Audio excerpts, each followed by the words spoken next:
ಮೊನ್ನೆ ಬ್ರಹ್ಮಾವರದ ಕುಂಜಾಲಿನಲ್ಲಿ ದನದ ರುಂಡವನ್ನ ಎಸೆದಂತಹ ಪ್ರಕರಣಕ್ಕೆ ಸಂಬಂಧಿಸಿದಂತೆ ಅದನ್ನ ವಿರೋಧಿಸುವಂತಹ ಕೆಲಸವನ್ನ ಆರೋಪಿಗಳನ್ನ ಬಂಧನ ಮಾಡಬೇಕು ಅನ್ನುವ ದೃಷ್ಟಿಯಲ್ಲಿ ಬಿಜೆಪಿ ಹಾಗೂ ಸಂಘಟನೆಯ ಕಾರ್ಯಕರ್ತರು ನಾವು ಅದನ್ನು ಪ್ರತಿಭಟಿಸುವಂತಹ ಕೆಲಸವನ್ನ ಉಡುಪಿಯ ಶಾಸಕರಾದಂಥ ಯಶ್ಪಾಲ್ ಸುವರ್ಣ ಅವರ ನೇತೃತ್ವದಲ್ಲಿ ನಾವು ಮಾಡಿತ್ತು. ಅನಂತರ ಆರೋಪಿಗಳ ಬಂಧನವಾಯಿತು. 5 ಜನ ಆರೋಪಿಗಳು ಹಿಂದೂಗಳು ಅನ್ನುವ ಕಾರಣಕ್ಕೆ ಇವತ್ತು ಕಾಂಗ್ರೆಸ್ ಮತ್ತು ಎಸ್ಡಿಪಿಐ ಅದರ ಸಂಭ್ರಮಾಚರಣೆಯನ್ನ ಮಾಡ್ತಾ ಇದೆ. ಅವೆರಡೂ ಪಕ್ಷಗಳಿಗೆ ಅಥವಾ 2 ಸಂಘಟನೆಗಳಿಗೆ ನಾವು ಒಂದು ಸ್ಪಷ್ಟ ಸಂದೇಶವನ್ನು ಕೊಡ್ತೇವೆ.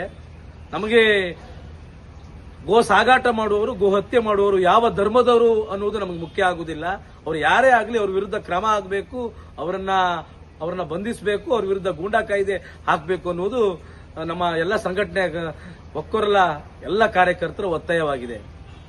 ಇವತ್ತು ಎಸ್ಡಿಪಿಐನ ರಾಜ್ಯ ಪ್ರಧಾನ ಕಾರ್ಯದರ್ಶಿ ರಿಯಾಜ್ ಅವರು ಉಡುಪಿಗೆ ಆಗಮಿಸಿದ್ರು. ಆ ಸಂದರ್ಭದಲ್ಲಿ ಆ ಘಟನೆಯ ಹಿಂದೆ, ಬ್ರಹ್ಮಾವರದ ಘಟನೆಯ ಹಿಂದೆ ಉಡುಪಿಯ ಶಾಸಕರಿದ್ದಾರೆ, ಸಂಘಟನೆ ಕಾರ್ಯಕರ್ತರಿದ್ದಾರೆ ಅನ್ನುವಂತಹ ಒಂದು ಮತೀಯವಾದ ಹೇಳಿಕೆಯನ್ನು, ಒಂದು ಕೋಮು ಪ್ರಚೋದಿತವಾದ ಹೇಳಿಕೆಯನ್ನು ಕೊಟ್ಟಿರ್ತಾರೆ.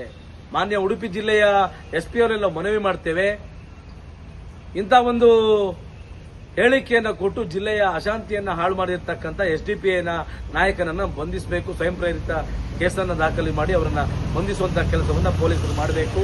ಅದೇ ರೀತಿ ನಮ್ಮ ಜಿಲ್ಲೆಯ ಜನ ಇವತ್ತು ನಿಷೇಧಿತ ಪಿಎಫ್ಐ ಸಂಘಟನೆಯ ಮುಖವಾಣಿಯಾಗಿರ್ತಕ್ಕಂಥ ಎಸ್ಡಿಪಿ ಅವರಿಂದ ಪಾಠ ಕಲಿಯುವಂತ ಅವಶ್ಯಕತೆ ಇಲ್ಲ.